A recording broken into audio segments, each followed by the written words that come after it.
Hello বন্ধুরা, সবাইকে শুভ সন্ধ্যা। সবাই কেমন আছো? এই যে সন্ধ্যাবেলা আছে কি পনিরের তরকারি বানাইছি আর লুচি বানাইছি, আলু দিয়ে লুচি। কার কার পছন্দ জানাইও তো। আর সবচেয়ে বড় হয়েছে কে কে খাইতে ভালো পাও এটা কও আগে। তে আমি বানাই দিছি আজকে, সবাই খাইছে, অনেকটা ভালো হয়েছে কইতেছে। তে রেসিপি বানাইতে গেলে তো জানো কত প্রবলেম। আর পনির ভাজতে গিয়ে প্রথমে দেখো আমি কী করছি, আগে পনির ট্রাই করছি কিন্তু পনিরে ভাজতে গিয়ে একটু প্রবলেম হয়ে গেছে গা। সেটা কী হয়েছে কৌ তো বন্ধুরা, সেটা একটু মানে কি পনিরটা একটু লেগে গেছে, মানে তেলটা একটু কম গরম হয়েছে, বুঝছো? হট করে দিয়ে দিছি যে তার জন্য। তে নিজে হাতে পনির তৈরি করছি, অনেক ভালো হয়েছে, অনেক টেস্টি আছে, খায়াও স্বাদ আছে। তোমরা কে কে নিজে ঘরে পনির বানাও জানাইও তো।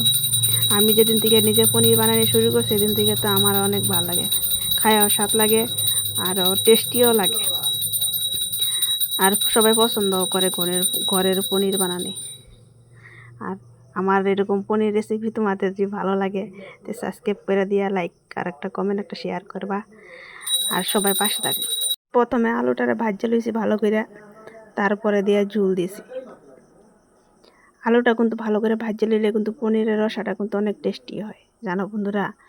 এটা অনেকে জানে কি না জানে, আমি কিন্তু এরকম করি। প্রথমে ভাজা লই শুধু শুধু তেল দিয়া, তারপরে লবণ দিয়া লই। লবণটা দিলে কী হয় তো, আলুর ভিতরে যখন লবণটা ঢুকে তখন অটোমেটিক একটা অন্যরকম টেস্টি হয়ে যায়। তারপরে হলদিকেও আর মশলাকেও একটা একটা করে দিতে থাকো, যার যেরকম পছন্দ। আমি কিন্তু মশলা বহুত কম খাই, এমনকি আমার ঘরের মানুষগুলোরও কম খাওয়াই। কেলে কৌ তো, শরীরের পক্ষে যত মশলা কম খাইব এত ভালো।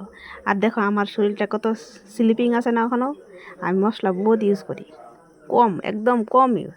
তারপরে দেখো পনির দিয়ে দিছি, তরকারিটা পুরো জাল হয়ে গেছে। আর আমার চুলাটা এত মানে ফাস্ট চলে, এই চুলাটা পট করে তরকারি জাল হয়ে যায়। তো এই যে তরকারি পুরা জাল হয়ে গেছে, তরকারি পুরো হয়েই গেছে কমপ্লিট। তো তরকারি হইতে হইতে তোমাদের সাথে একটা কথা বলি, জানো যেদিন থেকে আমি ধর্মপথে গেছি বা ধর্মপথে পাড়া দিছি, এদিন থেকে আমার বরবাদের পর বরবাদ হইতেছে। মানে কি মানুষ আমার গলার মধ্যে চেপ্পা ধরতেছে, জানো? এরকম হয়েছে, গলার মধ্যে চেপ্পা ধরতেছে, জানি না কী কারণে চেপ্পা ধরে, মানে দেখবারে ফেতেছে না এখন আমারে এক চোখকে, মানে কি চোখ, মানে আমার দিকে দেখলে তাকে মানে শরীর জ্বলে, এরকম অবস্থা হয়ে গেছে, বুঝছো? কেউ কেউ জানা এমন, কেউ কেউ কয় যে ধর্মকে নিয়ে এই পথ ধরছ ছাড়া দে, এই বয়সে এই পথ ধরতে লাগে না। আমি বলছি কি, জীবনে কি আছে, সংসারে কিছুই নেই। ভগবানের কর্ম ছাড়া সংসারে, এই সংসারে কিচ্ছুই নেই, কিচ্ছুই নেই। সত্যি বন্ধুরা, কিচ্ছুই নেই। আমি কই মানুষ জন্মটা হয়েছে আঙ্গর যে এটা পাপের জন্য মানব জন্ম হয়েছে। ভালো ভালো মানুষের কখনো মানুষ জন্ম হয়? এই পৃথিবী জন্মই লয় না। তো তোমাদের সাথে আলাপ করতে করতে আমার পনির তরকারি কমপ্লিট হয়ে গেছে। দেখো কালারটা কত সুন্দর হয়েছে, বুঝছো? অনেকটা টেস্টি হয়েছে। তে কি, চলো মেন কথাতে তোমার আলোচনা করি যে মানব জন্মটা হয়ে আঙ্গর যে অনেকটা পাপ, এটা কেউ বুঝবারই চায় না। তারা ভাবে কি ভালো মন্দ খাইতো, ভোগ করতো, এটা করতো, এটা করতো, এই তালে খালি থাকে। একটা ভালো একটা কর্ম যে করবো সেটা করতো না, সেটা করার আগ্রহ তাগর মাঝে নাই গিয়া। দেবা কেমনে তোমার ডাবাইব এই চিন্তা করে, উৎসাহ দিবার মানুষ নাই, বুঝছো? এইরকম হয়েছে। আর দেখো যে ব্যক্তিরা কয় না ধর্ম ছাইরা দিয়া তুমি আগের মতো নর্মাল জীবন করো, আমি কই ওদের মানে ভাবনা চিন্তাটা ভুল। আমি কই ওদের ভাবনা চিন্তাটা যে একদম ভুল। ওরা যে একদম আনকমন ডিমাগ লয়ে চলে, আমি কই আনকমন ডিমাগ লয়ে চলে। ওদের সাথে সঙ্গ করলে যে মানুষের জীবন ধ্বংসের পথে যাইব, আর কিছু না। মানুষ জীবন সবসময় ভগবানের কর্ম করার লেগে আমরা আইসি পৃথিবীর। দেখো সংসারের কর্ম আছে, সংসারে যত কর্ম সব করো, কইরা সেটা ভগবানের কর্ম করো। তুমি যে রান্না করছো সেই রান্নাটা ঠাকুরের সেবা দাও, ঠাকুরে খাইব, খাইয়া সেরা যে সেই সেবাটা তুমি সপরিবারে খাওয়াও, তুমি নিজে খাও, মনটা শান্তি ও আনন্দ হইব, সেটা বুঝে না। তারা কি এটা করলাম না, এটা খাইলাম না, এটা খাইলাম না, এইরকম লয়ে জীবন চলতে চায়।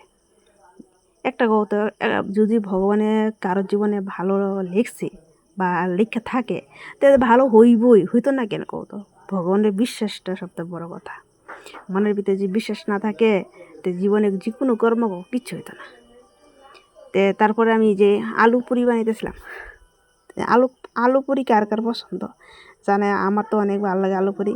আমিও ঠাকুরে আলু পুরি বানাই দিই। আর অনেকটা টেস্টি লাগে। আলু পুরির মধ্যে যে একটা মানে অটোমেটিক মুখের মধ্যে একটা রুচি রুচি ভাব। আলু পুরি যত খাও মানে মন আপত্তি মিতো না, আরও খাইতে ইচ্ছা করবো, আরও খেতে ইচ্ছা করবো। বুঝছো বন্ধুরা? তা আলু পুরির মধ্যে যে একটা অনুভবই বেলেগ। তো চলো আটা মাখতেছি। তোমরা জানোই কী কী দিতে লাগে। আটার লবণ দিতে লাগে, একটু তেল দিতে লাগে, তারপরে দিয়া জল দিতে লাগে, দিয়া ভালো করে ডোটা মাইখা আর আলুর সাথে পুরা মিক্স করে তারপরে তেলের মধ্যে ভাজো। আর ফুলকো ফুলকো পুরি হয়। আমার প্রথম দুইটা বাজার পরে কি যেন একদম চ্যাপটা লেগে গেছে, মানে তেলটা পুরা ভালো করে গরম হয়েছে না। তারপরেরটা দিছি, তারপরে ওগুলো ফুলে ফুলে উঠছে। আমিও স্পিডে কাজ করতে গিয়ে আমার আকারে মানে কী করবা বন্ধুরা, এইখানে ভিডিও করুম না এখানে কাজ করুম। ভিডিও করতে গেলে বহুটা সময় লাগে জায়গা, আর এমনি যে রান্না বান্না করে বেশি সময় লাগে না। আমি সবসময় সাদা তেল দিয়ে আর পুরি ভাজি। সাদা তেল দিয়ে পুরি ভাজলে কী হয় কত, পুরিটা সফট লাগে। আর সাদা তেলের পুরি যে একটা খাওয়ার যে একটা মনের ভিতরে একটা অদ্ভুত ফিল লাগে, আমার কাছে ভালো লাগে সাদা তেলের পুরি। আর সবথেকে বেশি কি বলতো, ঠাকুরে দিয়া খাইলে আরও বেশি শান্তি মনের ভিতরে, বুঝছো? তো ভক্তি জীবনের পথের মধ্যে অনেক বাধা, অনেক রকমের কথা কথা থাকে। তা আমি কই সব কিছু থাকার পরেও যে এই জীবনটা সব থেকে আমি কই একদম শান্তির জীবন। এরকম শান্তির জীবন যে পাওয়াটা যে অনেকটা ভাগ্য লাগে। আমি কই এটা বহু শান্তি দেয়। আমি যে আগে যে জীবনটা পালন করছি, সেই জীবনের মধ্যে কোনো শান্তি আছিল না, অশান্তি ভরা আছিল। বুঝছো বন্ধুরা? অশান্তি ভরা আছিল, জানো বন্ধুরা? কোনো ভালো লাগছিল না, মনটা অশান্তি লাগছে। যখন থেকে ভগবানের চরণে যাওয়া শুরু করছি না, তখন থেকে মনটা শান্তি লাগে। আর আজে বাজে বাইরের কথা কও, আরও বেলেগের সাথে সঙ্গ করা কও, এগুলো সব কিছু ভুলে গেছে। মানে কুসঙ্গের থেকে দূর, এটাই কও না সবথেকে বড়। মানুষের বিনা কারণ ছাড়া তর্ক, কারণ লিয়া তর্ক করো না, কিন্তু ভগবানের কাম লিয়া তর্ক করো, ভগবানের জিনিস লিয়া সবসময় অনুভব করো, ভগবানের কর্ম লিয়া সবসময় ব্যস্ত থাকো। দেখবা তোমার বেলেগের সাথে কথা বলতে ইচ্ছাই করতো না। আমাকে অনেকেই বলে তুমি একা একা কেন থাকো, সবার সাথে কথা বলো নাকি। আমি কই সবার সাথে আমার কথা বললে ভালো লাগে না। আমি একা থাকতে পছন্দ করি, একা ঘুরতেও পছন্দ করি, আর একা একা খাইতেও পছন্দ করি। কার লগে খাইবা কও তো? এই দুনিয়াত কি আছে, কেউ আছে তোমার সাথে সঙ্গ দিবা লাগিয়া?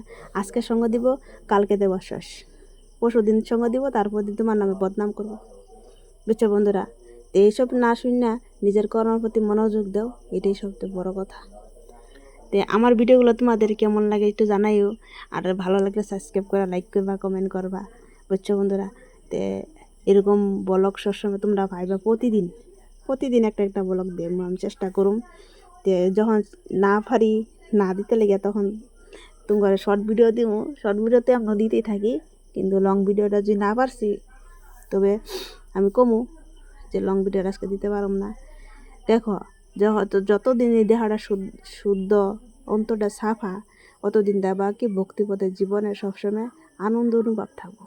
আর তোমার মনের মধ্যে খুঁট, মানুষের আজে বাজে কথা শুনবা, অন্যরকম কথা ভাববা, তো মনটা শান্তি থাকবো কোথায় কও তো?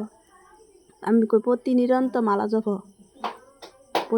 মালা জপ, ভগবানের সেবা করো, ভগবানের কর্ম করো, ভাগবত শ্রবণ করো, ভাগবতের পাঠ করো, শুনো, ভাগবত কথাগুলো শুনে বুঝো, তবে গিয়ে দেবা জীবনের উন্নতি। আর উন্নতির পথে তখনই তুমি যেতে পারবা। তো একটা সংসার উন্নতি করবা গেলে বেশি কিছু দরকার লাগে না, আবার বহুত কিছু দরকার লাগে। বুঝছো বন্ধুরা? জানো বন্ধুরা, জীবনে কোনো শিক্ষা শেষ নাই। শিক্ষা সবার কাছে লইতে লাগে, কিন্তু ভালো শিক্ষা লও, ভালো জ্ঞান লও, তবে গিয়ে দেবা জীবন ভালো হইব। তুমি বেলেগের কাছেতে উল্টাপাল্টা কথা শুনবা, উল্টাপাল্টা জ্ঞান শুনবা, তে তোমার জীবনটা আর ভালো থাকবো গো? তো অনেকে দেখবা খারাপ পথে নিব তোমারে, কিন্তু ভালো পথে কেউ নিতে চায় না, জানো? সবাই খারাপ পথে নিব, কিন্তু ভালো পথে কেউ নিতে চায় না।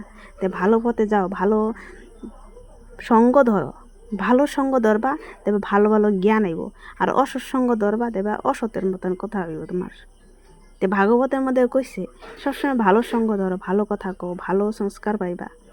তো একটা মানুষের জীবনে তো ভালো সংস্কার, ভালো কথা, ভালো একটা চরিত্রওয়ালা ছেলেকেও মেয়েকেও হয়, যে সেইটা যে অনেক পুণ্যবান ব্যক্তিই হয়।